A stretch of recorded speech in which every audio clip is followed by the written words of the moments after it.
सामान्य ज्ञान की यात्रा जीएस जर्नी में बहुत बहुत स्वागत है आप सभी का। हम आपके बीच उपस्थित हैं करंट अफेयर्स के डेली एपिसोड डेली टॉप 10 के साथ।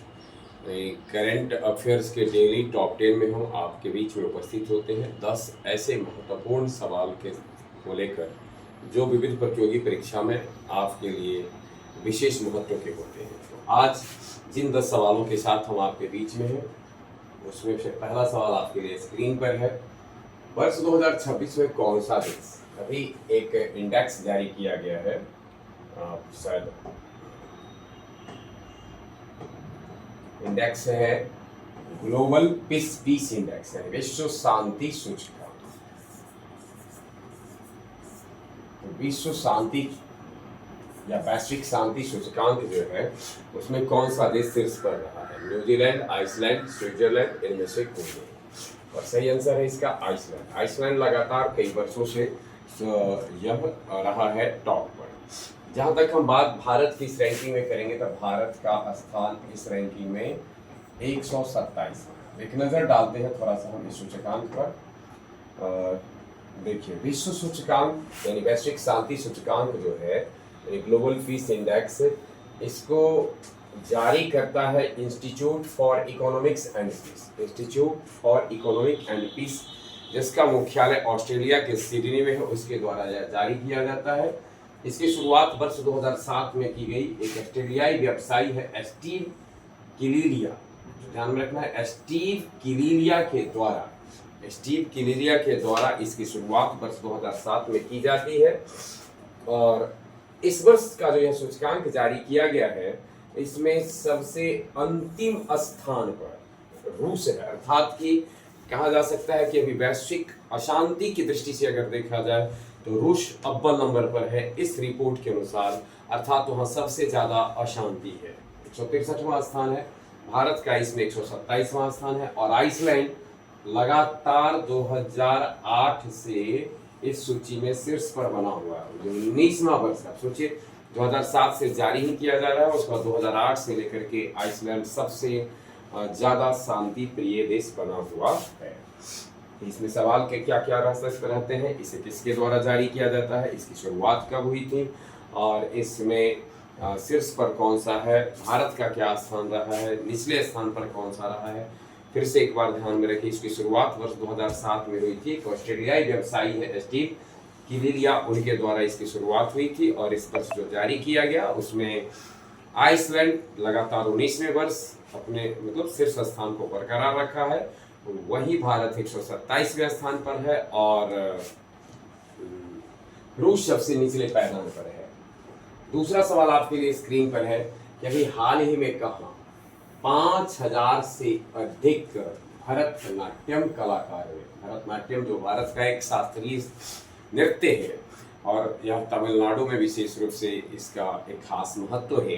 तो किस स्थान पर आपको बताना है कि 5000 कलाकारों ने भरतनाट्यम का एक सामूहिक नृत्य प्रस्तुत किया और इस तरीके से गिनीज बुक ऑफ वर्ल्ड में, है ना, गिनीज वर्ल्ड रिकॉर्ड जो बुक है, गिनीज बुक में वर्ल्ड रिकॉर्ड बनाया है। बेंगलुरु, चेन्नई, कोलंबो, तमिलनाडु, इसमें से इसका सही आंसर है यह कोलंबो है। श्रीलंकाई शहर कोलंबो में 5000 से अधिक भरतनाट्यम कलाकारों के द्वारा एक सामूहिक नृत्य प्रस्तुत किया गया और इस प्रकार से एक रिकॉर्ड कायम किया गया है। इसका आयोजन स्थल है गोल फेस ग्रीन मैदान कोलंबो में। इस जून महीने की 14 तारीख को इसका आयोजन किया गया और भारत की तरफ से संगमम ग्लोबल एकेडमी और श्रीलंका की संस्था संगमीज लिया के संयुक्त आयोजन में यह संपन्न हुआ। भारत और श्रीलंका के बीच इस आयोजन का उद्देश्य था सांस्कृतिक आदान प्रदान को बढ़ावा देना और आपसी मित्रता को भी बढ़ावा देना। सांस्कृतिक आदान प्रदान और आपसी मित्रता को बढ़ावा देने के उद्देश्य से 5000 भरतनाट्यम कलाकारों ने इस नृत्य को प्रस्तुत किया और इस प्रकार से यह एक गिनीज बुक ऑफ वर्ल्ड जो है उसमें अपना नाम दर्ज कराया है। तीसरा सवाल है, गणित का नोबेल पुरस्कार कहा जाने वाला पुरस्कार है एबेल पुरस्कार। पहले ध्यान में रखेंगे जैसा कि हम लोग जानते होंगे कि नोबेल पुरस्कार गणित के क्षेत्र में नहीं दिया जाता है। जिन 5 क्षेत्र मतलब जो क्षेत्र हैं नोबेल पुरस्कार के, उसमें आप जैसा कि जानते हैं कि कुल मिला के 6 क्षेत्रों में, पहले 5 क्षेत्रों में दिया जाता था, बाद में अर्थशास्त्र को शामिल किया गया तो 6 क्षेत्र हुए। भौतिकी, रसायन, चिकित्सा के अलावे साहित्य, शांति और अर्थशास्त्र। तो गणित के क्षेत्र में यह नहीं दिया जाता था, लेकिन उसी के एक पैरेलल एबेल पुरस्कार विकसित किया गया 2026 में।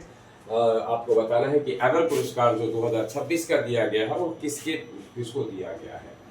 पियरे लुई लायंस, एंड्रयू वाइल्स, मसाकी काशिवारा और गर्ड फाल्टिंग्स, और सही आंसर है इसका गर्ड फाल्टिंग्स को दिया गया है। एक नजर डालते हैं हम एबेल पुरस्कार पर। यह गणित के क्षेत्र में योगदान देने के लिए दिया जाता है, विशेष रूप से अंकगणितीय ज्यामिति में महत्वपूर्ण योगदान को सुलझाने के लिए यह सम्मान प्रदान किया जाता है। एबेल पुरस्कार पाने वाले पहले जर्मन नागरिक हैं, ठीक है, जिनको कि अभी मिला है। और इसकी स्थापना हुई थी 2022 में।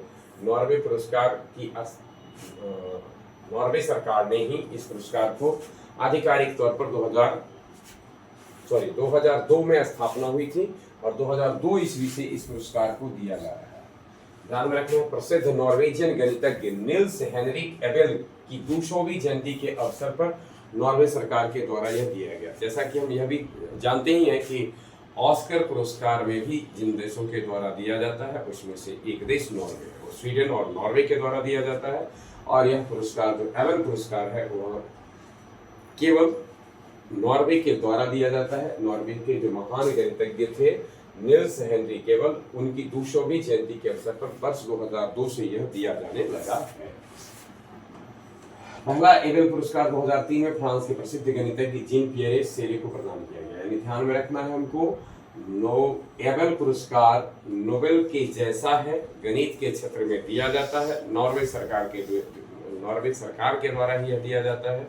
इसकी स्थापना 2002 में हुई और यह 2003 से किया जाता है। बस देखिए, अगला क्वेश्चन है बीसीसीआई नमन अवार्ड्स 2026 में बेस्ट इंटरनेशनल क्रिकेटर मेन का पॉली उमरीगर, महान खिलाड़ी पॉली उमरीगर के नाम पर यह खिताब दिया जाता है। आपको बताना है कि इस साल किसको मिला है। रोहित शर्मा, शुभमन गिल, विराट कोहली, केएल राहुल, और सही आंसर है इस बार पॉली उमरीगर पुरस्कार से सम्मानित हुए हैं शुभमन गिल।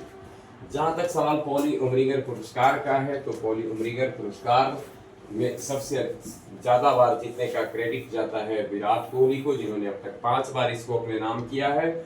वहीं सचिन तेंदुलकर इस पुरस्कार को जीतने वाले पहले भारतीय बल्लेबाज थे, यानी पहले बल्लेबाज थे जिनको कि मिला था।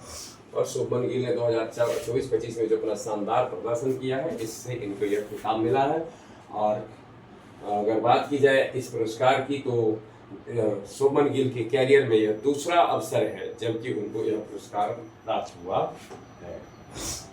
हाल ही में खबरों में रहा गंभीर रूप से लुप्तप्राय तपनौली ओरंगुटान किस देश की स्थानिक प्रजाति है। ध्यान में रखना है, गंभीर रूप से लुप्तप्राय तपनौली ओरंगुटान किस देश की प्रजाति है। इंडोनेशिया, थाईलैंड, वियतनाम, मलेशिया, और सही आंसर है इसका इंडोनेशिया। मुख्य रूप से इंडोनेशिया के सुमात्रा द्वीप के बटांग तोरू वन क्षेत्र में यह पाया जाता है। प्राकृतिक आपदा का प्रभाव के कारण यह चक्रवात और भूस्खलन जैसे कारणों के कारण संकट की स्थिति में आ गया है। और इस बार 58 तपनौली ओरंगुटान मारे गए हैं। अब इनकी संख्या कुल वैश्विक आबादी का लगभग 7% है, तो अभी जो था उसका 7% एक ही समय में मर गया है। दुनिया में ग्रेट ऐप की सबसे दुर्लभ प्रजाति मानी जाती है, यानी यह बानर की प्रजाति है। अगर आपसे ये पूछा जाए कि यह जो ओरंगुटान है वो किसकी प्रजाति है, तो बानर की प्रजाति है। IUCN ने, जो international union for conservation of nature है, उसके द्वारा जो रेड लिस्ट जारी किया गया है उसमें यह गंभीर रूप से संकटग्रस्त जात श्रेणी में शामिल किया गया है। तो एक चीज़ यहाँ ध्यान में हमें यह भी रखना है कि read data list IUCN international union for conservation of nature के द्वारा यह जारी किया जाता है, यानी international union for conservation of nature के द्वारा रेड डाटा लिस्ट जारी किया जाता है। इसमें ऐसे जंतुओं को सूचीबद्ध किया जाता है जो संकटग्रस्त होते हैं, अर्थात कि जिनका अस्तित्व खतरे में होता है। और उसी कड़ी में अभी ओरंगुटान को रखा गया है।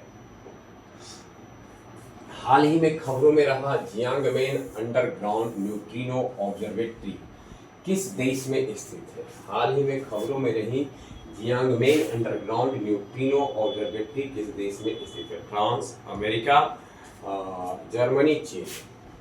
नाम से थोड़ा सा देखेंगे, जियांगमेन चीन में स्थित है।